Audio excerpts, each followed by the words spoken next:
सभी का मेरे YouTube channel online study with Ritika स्वेकर।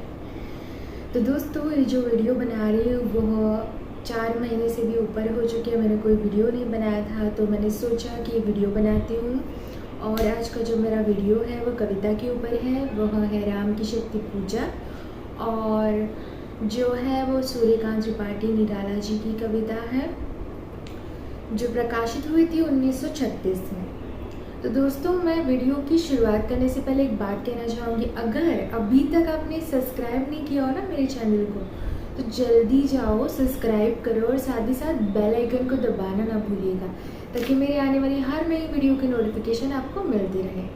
ठीक है दोस्तों, राम की शक्ति पूजा जो है वह कविता लंबी कविता मानी जाती है, और यह अनामिका द्वितीय खंड में भी संकलित है 1938 में। ये जो शीर्षक है राम की शक्ति पूजा, यह प्रेरित करता है कि राम ने उपासना की थी भक्ति प्रेरित करने के लिए।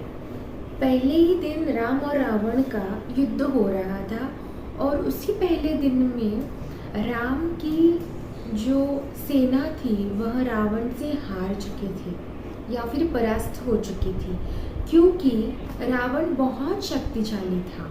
राम ने कोशिश की कि अपने जो शक्तिशाली बाण थे वो रावण की सेना पर चलाए या रावण पे चलाए, लेकिन वो नाकामयाब रहे, क्योंकि रावण उससे कई ज़्यादा शक्तिशाली बन चुका था। यह पहला युद्ध जो है वो दोपहर तक चलता है, और इस युद्ध को देखकर जो वानर सेना थी राम की, वह दुम दबा के भाग जाती है। ठीक है, इस युद्ध में ना कोई जीतता है और ना कोई हारता है, केवल रावण का जो है पलड़ा भारी होता है। एक और जो है राम के जो तीर थे वो काम नहीं कर रहे थे, और राम जी का जो पलड़ा था वह ढीला होता चला जा रहा था।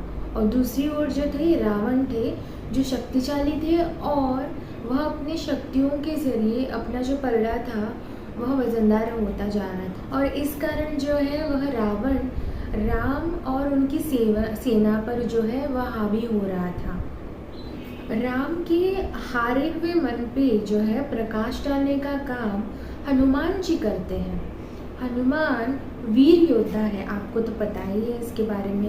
राम जो है अपने मन में सोचते हैं क्या वह रावण से जीत जाएगा, क्योंकि वह इतने शक्तिशाली था कि उसके जो राम थे उनके बाण तक वो काम नहीं कर रहे थे, क्योंकि जो शक्ति थी ना वो रावण की तरफ झुक रही थी, और इसके कारण रावण जो है वो विजय हो रहा था या फिर उन पे भारी पड़ रहा था। यहाँ पे जो शक्ति है वह देवी है। देवी यानी कि रावण ने जो है देवी की यानी कि शक्ति की पूजा की थी, इसीलिए उसको प्राप्ति हुई है शक्ति की। और इसी कारण जो है रावण जो है वह राम पर हावी हो रहा था, और उसका पलड़ा भारी था, और उसी की विजय हो रही थी, जिसके कारण जो है राम जी की सेना जो थी वानर सेना वो भाग रही थी। और राम जब घर वापस लौट रहे थे तभी एक चट्टान पे जाके बैठे और वहाँ बैठकर रो रहे थे। वह सोच रहे थे कि रावण से वह मुकाबला करे तो करे कैसे। जब वह रोते हैं तो हनुमान जी को बहुत दुख होता है कि उनके प्रभु जो है श्री राम रो रहे हैं, और उनकी जो वेदना है वह उनसे देखी नहीं जा रही है, क्योंकि राम जी को हनुमान जी ने रोते हुए कभी देखा ही नहीं था। यहाँ जो है वह राम जी को जो है वह साधारण मनुष्य के रूप में दिखाया गया है। राम जो है वह रावण की शक्तियों को देख के डर गया, और सोचता है मन ही मन कि वह किस मुंह से सीता के सामने जाएगा, किस मुंह से वह बोलेगा कि मैं हार गया। राम जो है फ्लैशबैक में जाता है और सोचता है कि उस समय सीता के मन में वह मैं था जो आज मैं पराजित दिख रहा हूँ, तो ऐसा मुंह लेके मैं सीता के पास कैसे जाऊंगा, वो सोच रहा है। तब राम जी को जो है विभीषण जो है वो समझाता है कि राम जी आपके जो बाण हैं वो बड़े से बड़े राक्षसों का जो है अंत कर देते हैं। जामवंत आकर कहता है कि राम उठ जाओ और तुम भी उसी शक्ति की पूजा करो जिस शक्ति की पूजा करके रावण ने जो है वह शक्ति की जो है प्राप्ति की है, यानी कि उसी देवी की जो है पूजा करो, जिससे तुम्हें भी वो शक्ति प्राप्त हो जाएगी और तुम भी विजयी हो सकोगे इसमें और रावण को हरा सकोगे। वह यह भी कहता है कि रावण भले ही शक्तिशाली हो, लेकिन राम तुम सच्चे पुरुष हो और तुम्हें तो सिद्धि प्राप्त है, और इसीलिए तुम्हें जो है देवी यानी शक्ति ज़रूर आशीर्वाद दे देगी। और ये सुनकर जो है राम जी शक्ति की उपासना कर, जो देवी है वो क्या करती है कि एक कमल छुपा देती है। तो जब उनकी जो उपासना होती है जब ख़त्म हो जाती है, तो केवल एक कमल की आवश्यकता होती है। तब क्या होता है कि उसे याद आता है, स्मरण होता है कि उसकी जो माँ थी बचपन में राम जी को कहा करती थी कि बेटा तुम्हारी जो आँखें हैं ना वो कमल की तरह है, ठीक है। तो वो क्या करता है, एक कृपाण लेता है और अपनी आँख निकालने लगता है। तब देवी प्रसन्न होकर उसे शक्ति की प्राप्ति हो जाती है। और शक्ति जो है, देवी जो है उसमें इतनी लीन हो जाती है, उसमें इतनी डूब जाती है, प्रसन्न हो जाती है कि मेरा जो भक्त था उसने मुझे बहुत प्रसन्न किया कि एक कमल कम पड़ गया, इसीलिए वह कृपाण से अपनी आँख निकाल के मुझे दे रहा था, उपासना अपनी पूरी कर रहा था, इससे वह प्रसन्न हो गए, ठीक है।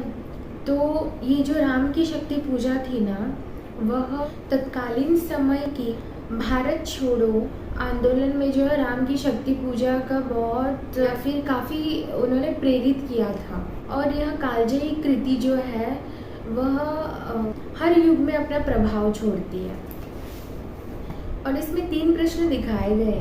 पहला जो है राम रावण का युद्ध है, दूसरा जो है भारतीय स्वतंत्र संग्राम है, सॉरी माफ़ कीजिएगा, तीसरा जो है निराला की व्यक्तिगत पीड़ा है। तो दोस्तों आज का जो विषय था हमारा यहीं तक ख़त्म हो गया है। अगर कुछ एडिशनल है तो मैं अगले वीडियो में वो बता दूंगी, ठीक है। तो आज के लिए इतना ही। तो दोस्तों जाने से पहले मैं फिर आपसे एक बात कहना चाहूँगी, अगर अभी तक आपने सब्सक्राइब नहीं किया हो ना तो प्लीज़ सब्सक्राइब करना और साथ ही साथ जो बेल आइकन है उस पर क्लिक कर देना, ठीक है। तो क्या है, आपको अभी कंटिन्यूस मैं वीडियो बनाऊंगी जिससे आपको नोटिफिकेशन आते रहेंगे और अप टू डेट रहेंगे आप।